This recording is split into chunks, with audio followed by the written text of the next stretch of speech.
There was a young girl who lived near a church. Her older brother was a bad boy and was always trying to frighten the girl in different ways.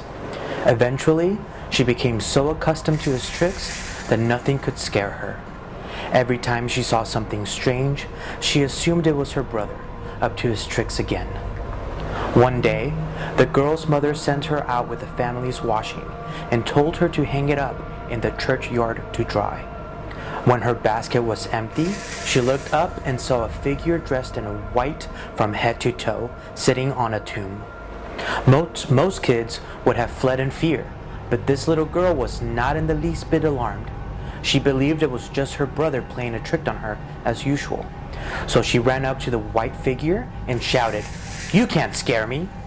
On her way home, to her surprise, she met her brother, who was walking in the opposite direction.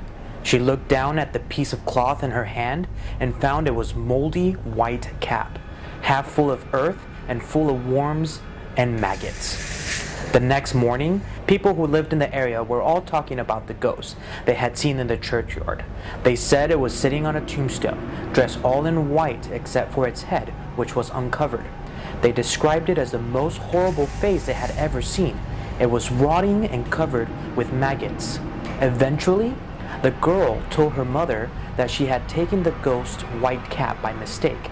An old man who lived next door declared that the only way to avoid the ghost's curse was for the little girl to replace the white cap she had stolen from it.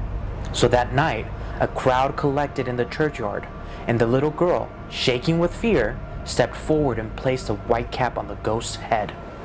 The little girl recoiled in disgust and asked, "Are you satisfied now?" "No," screamed the ghost as it took hold of her with its bony fingers and dragged her down into the grave beneath it. The ghost and the little girl were never seen again.